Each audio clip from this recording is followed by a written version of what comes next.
Bonjour chers amis, bonjour chers amours de la LDA, bonjour chers stagiaires et coachés, et ainsi que mes participants aux ateliers de bien-être. C'est Swan Louis Triangle, je vais vous faire une vidéo aujourd'hui sur ce qu'on appelle le quadrant d'Hoffmann, associé prochainement au Processcom, à la Processcom. Donc aujourd'hui on va voir surtout la définition du quadrant d'Hoffmann. Alors qu'est-ce que le quadrant d'Hoffmann? D'abord c'est Daniel Hoffmann qui a conçu ce quadrant, ce concept, et je vais vous en parler en quelques minutes. Alors voyons déjà qu'est-ce que c'est que ce cadran. Un cadran, donc c'est 4 parties. Donc, je vous le montre là sur mon cahier que j'ai fait dernièrement. Donc voici le quadrant en bleu. Donc vous avez à gauche en haut ce qu'on appelle la qualité.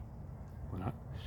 Cette qualité que vous avez, on a plein de qualités évidemment, donc c'est de rechercher des qualités que vous avez de façon spontanée, innée, acquise, et ces qualités malheureusement deviennent des défauts lorsqu'elles sont en excès. C'est ce qu'on appelle le piège. Donc en haut à gauche, à droite, pardon, en haut à droite, c'est votre défaut de la qualité, c'est la qualité qui devient un défaut parce qu'elle est trop excessive, hein, comme on dit en bouddhisme, on n'est plus dans la voie du milieu. Alors pour éviter de tomber dans ce piège, on va chercher soit à revenir vers sa qualité, d'être un peu plus modéré, ou soit de trouver ce qu'on appelle le challenge, qui est l'opposé de votre défaut, qu'on appelle en fait la qualité à acquérir, challenge.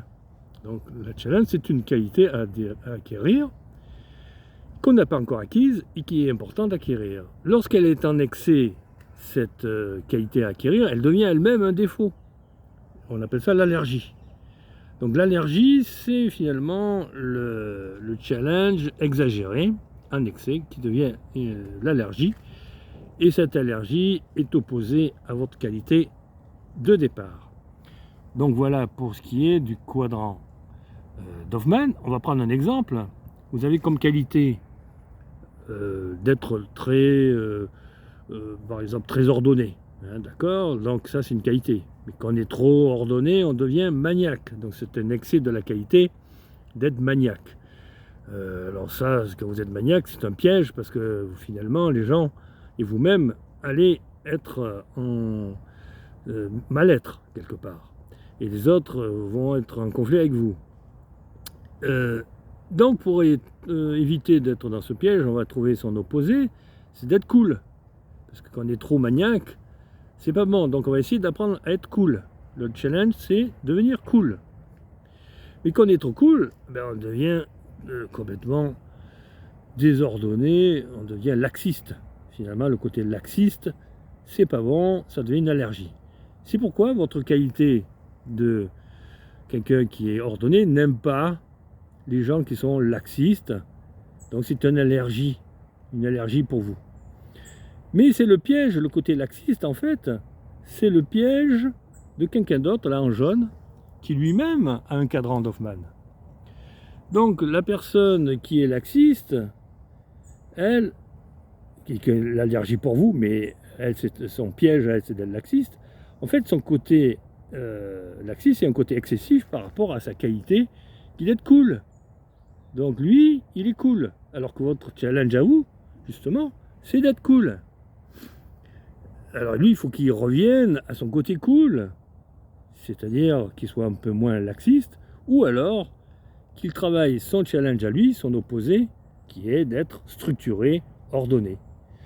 Et s'il est trop ordonné, évidemment, il va devenir maniaque. Donc son côté allergie à lui, c'est le côté maniaque, c'est-à-dire votre côté à vous, piège. Donc le piège qui vous correspond, qui est le côté maniaque, eh ben, pour lui, c'est une allergie. C'est son allergie. Donc vous voyez que quand on est dans un quadrant imbriqué avec une autre personne, eh bien on est en conflit avec ces personnes et avec soi-même aussi, parce que soi-même on a des allergies, donc on est mal on est mal dans sa peau lorsqu'on est dans un piège ou dans une allergie. Tout travailler son challenge, et l'autre aussi doit travailler son challenge, c'est-à-dire l'opposé de son piège. Donc voilà un petit peu le quadrant d'Hoffmann. Donc je rappelle un petit peu l'essentiel. On va dire que l'on a tous des qualités. Ces qualités peuvent être en excès et devenir finalement un côté face au lieu d'être un côté pile. Un excès, c'est le piège. Pour éviter ce piège, ce serait bien de travailler son opposé qui est le challenge. Et malheureusement, le challenge, si cette qualité à acquérir, peut devenir un défaut qui était notre allergie de départ.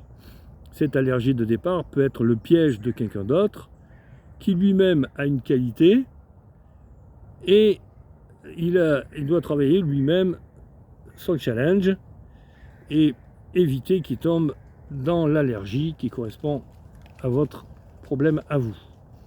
Donc en fait, on dit souvent que l'on épouse le challenge notre challenge, on épouse celui, par exemple, si vous êtes ordonné, vous allez peut-être chercher quelqu'un qui est plus laxiste et d'épouser quelqu'un qui est laxiste. Par contre, on se divorce de son allergie, c'est-à-dire quelqu'un qui est devenu vraiment plus que laxiste. Alors quelqu'un qui est cool, ça va, mais si on trouve quelqu'un qui devient trop laxiste, on finit par divorcer avec lui parce que nous, on veut de l'ordre, on ne veut pas du laxisme. Voilà un peu, j'espère que vous avez compris un petit peu ce que je raconte sur le quadrant d'Hoffmann. Ça a l'air un peu comme ça, difficile, mental, mais ça s'applique bien, c'est intéressant pour le travailler. Je vous invite à faire des éléments de votre quadrant d'Hoffmann à partir d'une qualité ou à partir d'une allergie. Vous suivez le quadrant dans le sens des aiguilles d'une montre et vous allez voir que vous allez trouver des choses très intéressantes sur vous et sur les autres, les allergies que vous avez avec les autres, des choses que vous n'aimez pas chez les autres.